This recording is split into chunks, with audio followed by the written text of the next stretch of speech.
Hello, so today we're in Caroline's Dye Kitchen, Dye Studio, what do you call it? Dye Kitchen. Dye Kitchen. We're in Caroline's Dye Kitchen. This is Caroline from Gorgeous Yarns, and we're going to be looking at how you naturally dye yarns. So it's using stuff like this, Joey, like vegetation. Is that what it's called? Technical term. Is that?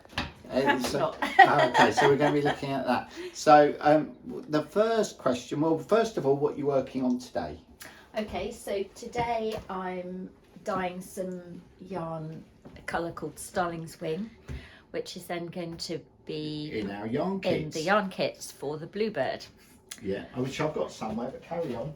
And so the process is that the yarn is first prepared with a mineral mordant, and the mordant helps the wool fix to the colour.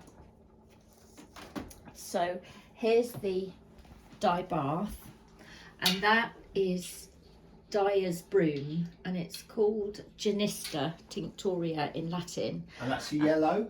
It's a yellow, yeah.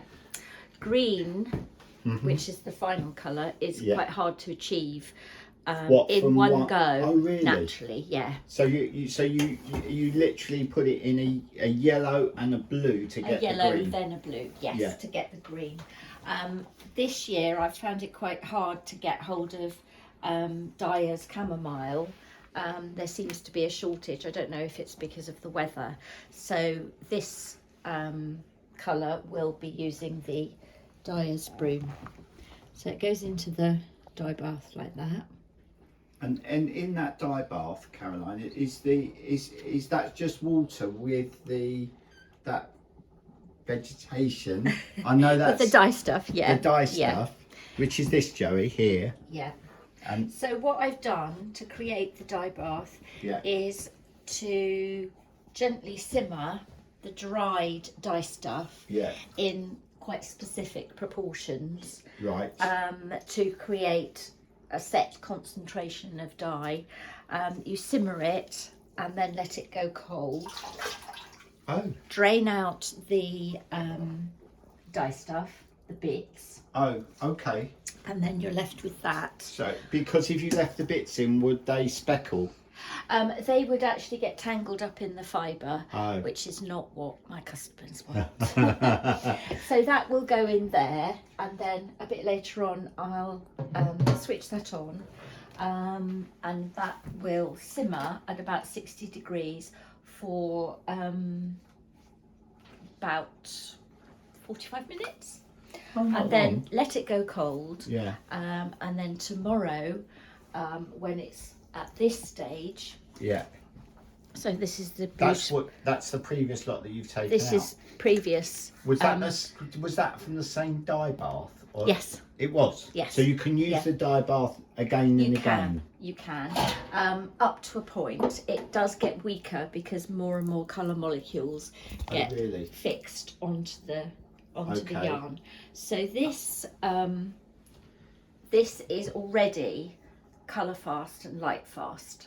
Right, so you haven't had to fix it? No, the mordant does that, and the yarn is prepared beforehand with the mordant before it goes into the dye. So the mordant like opens up the fibres or something? Kind of. What the mordant does is act like a little chemical bridge between the dye and the fibre, so that they bond together and don't let go. Okay. And that happens at a molecular level. Right. Okay. So you haven't got to fix it. No. Which is great. So then these, which have been dyed with the Genista, are then going to go into the blue to create the green. And the blue is, what dye is the blue? The blue is a form of indigo. There are only a couple of natural dyes that give blue. Indigo and woad are the main ones. Okay. And indigo and woad both like anaerobic and alkaline conditions, so you have to create a specific vat that gives them those conditions, so that the colour will fix to the fibre. Okay. But that's quite a lot of involved work. So Yeah. I use this, which is called Saxon Blue. It's made by a friend of mine, Helen, at Fiery Felts, and essentially it's a tincture of indigo, and it means that I can then pour that into the vat. And it's already alkaline. Yes, and Right. it's all ready to fix onto the fibre. So these will go into the dye bath, and they'll get stirred around. And does that one heat up as well? It does, yes. So same thing, 60 degrees for about 45 minutes, and then allowed to cool. Okay, so you'll put these two baths on at the same time? And Yeah, then- can do. and then- Because being as natural as possible is really important to me and Yeah. Gorgeous Yarns. We have solar panels, and we also have a solar panel battery. Yeah. So as much as possible, we use renewable energy. Yeah. So these will be powered by solar electricity. Excellent. Once that's done, then it'll look like this. So this is the freshly dyed damp yarn. That then gets rinsed, and I like to use natural wool wash. Because they look quite tangly to me. Yeah, at the moment. they're okay.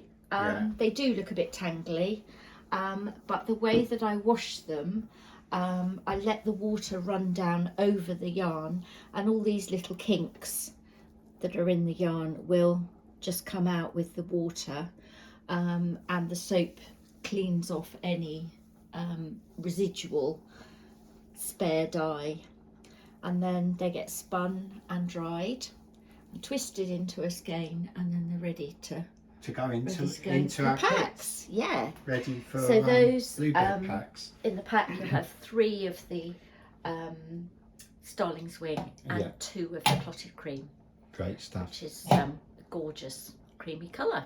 It is great. And the other thing that I wanted to talk to you about was your packs, because you actually, because if people want to do, you don't need all of this kit, do you? No. To dye yarn. People can do it at home if they Yeah, want to. Absolutely. And you sell kits, which where are we going? There or there?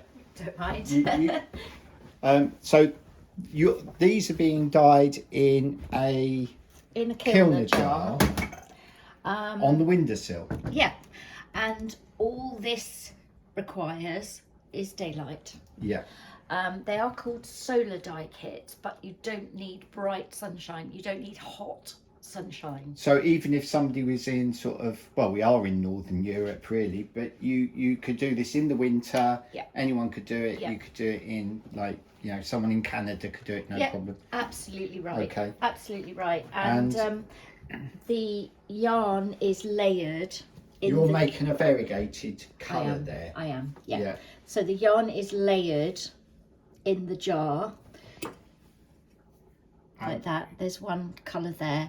There's the yellow in the middle, and then again the blue is the Saxon Blue at the top. So there's 3 colours in there. Yes. Oh, I thought there was just 2 then. I thought there was a bottom and But where the colours mix, yeah. you get all sorts of shades of secondary and tertiary colours. Yeah. So it's the easiest way to get a multicoloured skein of yarn naturally.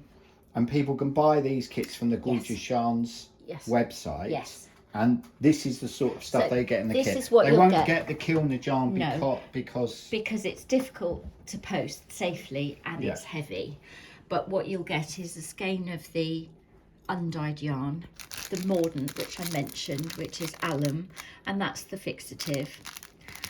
In this one you get cochineal, which gives you a gorgeous red, Yeah. pinky red colour, the chamomile, yeah. and the Saxon Blue. Plus, And is there enough in there to do? How many kilner jars would you? you'll definitely get 1, Yeah. but if you save these little dye tea bags, Yeah. and only use half of the blue because it's very strong, Yeah. you can then have another go with another skein of yarn and more mordant. So you can do it probably twice, sometimes 3 times, Wow. and you'll get a fade. Yeah, yeah. So if you want to have like an ombre fade, this is a really good way to do it. And the kit includes all of the instructions.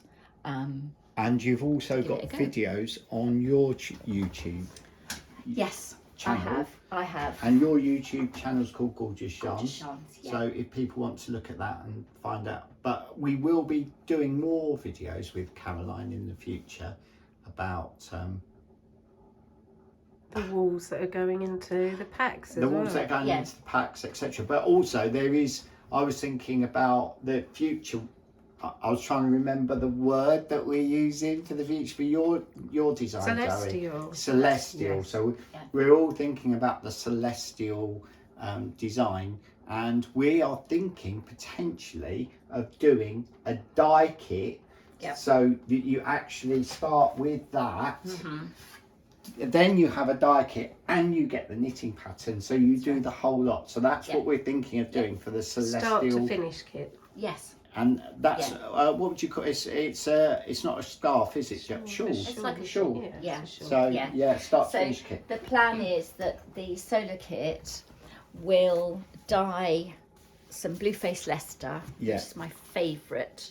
Yeah, I wool. love it. I'm knitting with it at the moment because I'm knitting the bluebird pattern, which Yeah. this is going to be the new kit, by the way. Yeah, this is Caroline's wool. Yeah. And if I can just show that you can see that it's hand dyed because it's got tonal variation, which makes it exciting. It gives colour texture to the knitting and it sets it above your average Yeah. shop bought yarn, Yeah. which is all one colour, and I think it makes it really beautiful. So it's not a fault, actually. I think it's a Oh no, It's a no, benefit. it's lovely. I love the variation Yeah. as I'm knitting it along. So the Celestial is going to have Blue Face Leicester with 2 shades, very soft, pale golden yellow, and a little hint of peachy colour. Yeah. And that will be for the moon and the stars. Yeah. And then there'll be a background colour, which is probably going to be dyed with logwood, which is this stuff. So this is logwood, Wow. and that gives a really intense purple colour. Does it? Yeah, Wow. Something that think so. orange? yeah, That's weird. yeah. Yeah. And interestingly, logwood is sensitive to pH. Right. So if you put it in an acid environment, it goes more sort of aubergine purpley brown. Right. And if you put it in an alkaline solution, it goes much more inky violet blue. So you can manipulate the colour, which is fun. So that's exciting. So comment below if you want to see more, because there's loads more There's to all of see. it. I mean, There's all I'm of it. fascinated because I don't know anything about natural dyeing at all. But if you want to see more, about the plants and everything as well, Yeah. wouldn't it? yes, because you actually grow some plants do. as well. I So, do. but for now, we're going to say goodbye. So it's goodbye from me, And it's goodbye from him. and it's goodbye from her. Bye, Bye. Joe.